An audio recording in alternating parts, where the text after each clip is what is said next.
Ahoana marina, mbola izy fanantenana ho an'i Madagasikara sy ny vahoaka ve?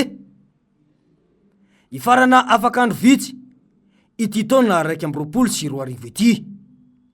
Raha atao jeritodika ny taona sy ireo zavatra nitranga teto amin'ny firenena dia azo bangoina amina teny fohy hoe miemotra tanteraka ny firenena ary very fanantenana ny malagasy. Maro tokoa ny antony nahatonga izany, fa ny tena nisongadina tamin'izany ny tsy fahaizana mitantana ny ireo mpitondra, na ihany koa anga tsy fijerena ny tombontsoam-bahoaka mihitsy sy ny fanitsakitsahana ny lalàna velona rehefa ny tombontsoan'izy ireo no arovana. Vao nanomboka ny taona dia skandala lehibe no nitranga satria ny volamena teo amin'ny 7.5 kilobe izao no tafavoaka teto Madagasikara, ka ry zareo Afrikanina tatsimo indray no nahatratra izany. Ny fanontaniana mipetraka ary mbola tsy ahitana valiny hatramin'izao dia hoe iza no atotony kotroka ny fanondranana an'iny volamena iny. Ny ankety lazaina fa natao dia matimomoka fotsiny ary tsy misy tohiny hatramin'izao. Ny Bianco ihany koa dia mangina tsy nahitana resaka momba iny raharaha iny. Iza no tena rovana amin'iny afera izay ninina nampanginina iny? Harem-pirenena lehibe toy izany dia tsy misy tohiny mihitsy. Ny valana retina Covid-19 moa dia mbola mitohy hatrany ihany ary manomboka miditra amin'ny onja vaovao indray isika izao. Efa fantatra fa misy ny vaksiny, fa hita ihany koa ny fitavozavozana ary tena tsy fahavonona ny mpitondra fanjakana, indrindra fa i Rajoelina amin'ny fanaovam-baksiny ny vahoaka malagasy. Efa betsaka ny tsindry avy amin'ny sokajin'olona samihafa, anisan'izany ny lehiben'ny mpanohitra izay vao niditra tao amin'ny Covax i Madagasikara ka afaka nisitraka vaksiny. Tsy nisy mihitsy hatramin'izao ny fanentanana sy ny fitarihana avy amin'ny filoha, kanefa izy no tokony ho tompon'andraikitra voalohany amin'izany. Hatramin'izao na dia efa manomboka betsaka aza ny vaksiny tonga dia mbola tsy mahatratra 200 ny mponina akory no vita vaksiny. Raha mahafantatra ihany koa anefa fa ny fanaovan'ny mponina vaksiny dia anisany antoka amelomana indray ny toe-karena, raha tsy ilaza afa-tsy ny fizahantany fotsiny isika. Mampambetra-panontaniana ihany koa ny hoe manana traika efa hitondra firenena ve ny mpitondra ankehitriny? Ity fitondrana ity no nahitana tamin'ity taona ity fa tsy afaka mahazo karama ny mpiasa sasany raha tsy manao grevy. Ny malagasy efa mahantra fa diranovana, ireo tsy mahita asa aza tsy misy vahaolana, kanefa ireo efa manana anton'asa izay miankina amin'ny fanjakana dia mitaintaina lava izao na ho voaloha na tsy ny karama. Misy mihitsy moa ireo sampandrara sasany voatery nanao grevy, vao nahazo ny zony dia ny karama heverina fa tokony andeha ho azy ny fandraisana azy. Ahoana marina ity fitantanam-bola mpanjakana ity? Tsy ny karama ihany no mampijaly ny vahoaka, fa ny jiro sy ny rano ihany koa. Na dia teo aza ny tsy fahampian'ny jiro dia tena nitombo be mihitsy ny delestaza tamin'ity fitondrana ity. Tsy afa-niasa ireo mpiasa tena izay mila herinaratra ny fitadiavana isan'andro. Tena tsapan'ny vahoaka mihitsy ny tsy fahaiza mitantana ao amin'ny jirama. Ny vahoaka moa dia miarotory miandry ny fandehanan'ny rano, ary indraindray aza dia misy toerana tsy mahazo rano mihitsy mandritry ny andro maromaro. Rehefa mandeha indray ny rano dia rano maloto tsy azo sotroina no mandeha. Tsy mbola nisy sahala amin'izany mihitsy hatramin'izay. Ny rano fisotro madio tena zo fototra, kanefa tsy vitan'ity fitondrana ity ny manome vahaolana ny malagasy.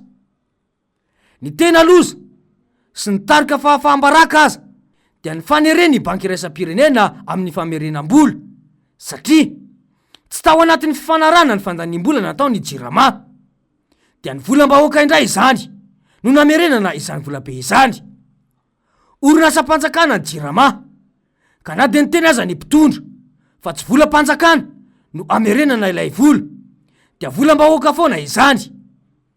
Hita mibaribary ny tsy fahaiza mitantana ary dia vitavita ho azy teny indra raha iny, fa tsy nisy nanaovana ny fanadihadiana akory izay tena tompon'andraikitra amin'izany.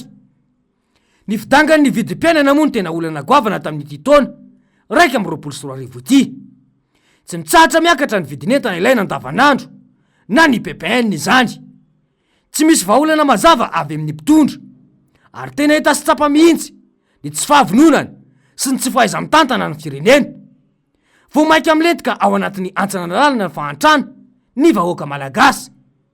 Laza i Rajoelina fa 3 andro ihany dia ahita vahaolana izy. Tsy izany anefa no hita fa ny fanoloana ireo mpikambana ao amin'ny governemanta. Hatramin'izao ilay 3 andro sy ny vahaolana dia tsy hita popoka. Fampandriana drisa fotsiny no betsaka ary tsy malala menatra amin'izany lainga marivo-tototra izany ilay filoha. Tsy izay ihany fa nilaza ihany koa fa anafatra sambo 20 hitondra entana ampidinana ny vidim-piainana izy. Hatramin'izao ihany koa aloha dia tsy hita izany sambo izany. Tsy fanazavana ary tsy misy mifialantsiny amin'ny vahoaka akory. Izy raha teo koa moa tsy vahaolana maharitra fa vao maika aza hiteraka olana goavana sy mbola ampindina ny sandam-bola ariary indray. Nilaza moa izy fa tsy afaka iandry ny fambolem-bary afaka rotaona vao hiakatra. Tena mampiseho ny tsy fahaiza mitantana, tsy fahaizana mikasika ny fambolena, ary manao tsinotsinona ny tantsaha malagasy izay tokony hotohanana indray. Ihemitra hatraiza ity firenena ity fa to olona tsy manana traikefa hitantana firenena no mitondra ankehitriny.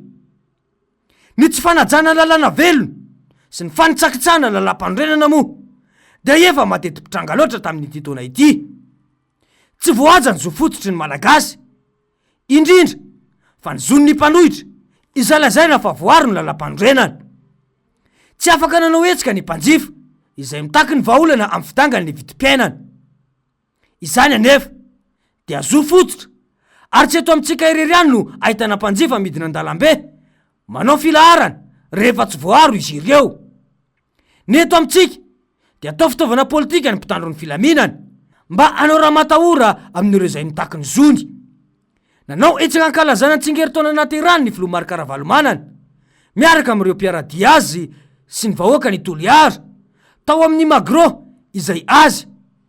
Zandary sy mpitandro ny filaminana ny Rongobasy ary bomba mandatsa dranomaso no anakanana azy ireo. Inona marina no atahoran'ny mpitondra? Raha fehezina dia ao anatin'ny krizy maro sosina ny firenena. Ny krizy ara-pahasalamana noho ny Covid-19, ny krizy sosialy sy ara-toekarena amin'izao fahantrany ny vahoaka izao, ary ny krizy politika vokatry ny fanitsakitsahana lalam-pandrenana izay anaovana antsonjay sy raha matahora amin'ireo izay rehetra tsy mitovy hevitra amin'ny mpitondra. Ny fanontaniana mipetraka dia ny hoe misy vahaolana ve izao fiainana sy fahantrany ny malagasy izao? Mbola isy fanantenana andrasan'ny malagasy ve? Ny valiny dia tsotra. Ny mpanohitra dia tsy mipetra-potsiny amin'izao fahavoazana mahazo ny firenena izao. Mbola misy tokoa ny fanantenana. Raha toka miray iny isika anohitra ny tsirarina, ny antsonjay ary ny raha matahora. Mbola misy ny fanantenana satria mbola misy samitsangana amelona izany fanantenana ny vahoaka malagasy sy ny famonjena ny firenena izany. Mitsangana ary mbola mitsangana amin'izany ny filoha Marc Ravalomanana. Olona manana traikefa amin'ny fitantanana ny firenena izy ary olona sa. Raha nosakanana izy tany Toliara dia zao no afatra napetrany ho an'ny vahoaka manoloana ny raha matahora izay natao azy ireo. Fa ny zava-dehibe ho aminareo dia ny fahaizanareo mifandamina tsy mi-give up, never give up. Dika zany aiza mitsokady mihitsy hatramin'ny farany. Aiza mieritseritsy ianareo zay mieritseritra hoe mody président mandana amin'ny roplan fa misy ny raha dia tsy hanary an'reto mihitsy ana ninninina. Tsy hanary anareo mihitsy ary tsy handeha ody zany raha tsy vity ty raha tsy hitagro lehibe. Izany afatra lehibe izany dia manainga antsika rehetra indray fa ilaina ny fahasahina ary tsy maintsy mijoro hatrany ny vahoaka raha tiana ho tafita ny firenena. Misy tokoa ny fanantenana ary efa nilaza hatrany izy fa mbola afaka mamelona izany fanantenana izany ary vonona amonjy ny firenena. Hoy mantsy izy hoe ny andro sy iray iainako dia tena ataoko hoentina anasoavana voaka malagasy amin'ny fomba mendrika, amin'ny fomba mendrika azo alaitahaka ary ahitana vokatra. Raha nanontany teo ny sekretera generala inona mahatonga anareo mahalotro izao, dia mivaly ny tsotra fanantenana. Mananteny nareo fa mbola hisy fiovana amin'ny fiainanareo. Mananteny ianareo fa ny taranak'areo taranakitsika dia mba afaka andova sy igoka izany fampandrosoana ny firenena izany, ary efa nilaza aho fa manana vahaolana. Mazava tsara izany fa mbola say izy ary mijoro hatrany mba hikatsaka ny masoany Madagasikara, ary indrindra amelona iredareda indray ilay fanantenana izay mitsolopolopy amin'izao fotoana izao. Manana vahaolana amin'izao fahantrana lalina misy amintsika izao izy. Ny tinam-bara sy entina ho antsika rehetra amin'izao akatoko ny Noely sy ny fetin'ny farantaona izao dia ity ny afatra avy amin'ny filoha Karavalomana ity no entina ho anao izay mpanaraka ny fandaharana ahoana marina. Zay fifaliana sy fiadanana izay ane hoay ho anao atsika rehetra ho an'ny firenetsika. Tsy ho tanteraka nefa izany raha tsy tena manety tena isika mibebaka ary indrindrindrindra mifankaty mijery izay tombotsoan'ny hafa fa tsy ny tena. Dia toy izany teo isika na inona no zava-misy dia tsy maintsy hozaraina aminareo, hozaraiko aminareo, ampitaiko aminareo. Ary aiza malahelo mihitsy mifonareo na kely aho, satria ain'Andriamanitra mifandarana ny fiainantsika. Aza matahotra anareo fa mirofotsy ny any.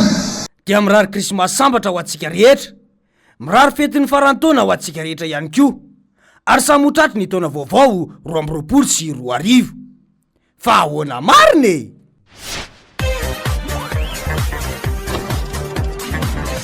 Ahoana marina e!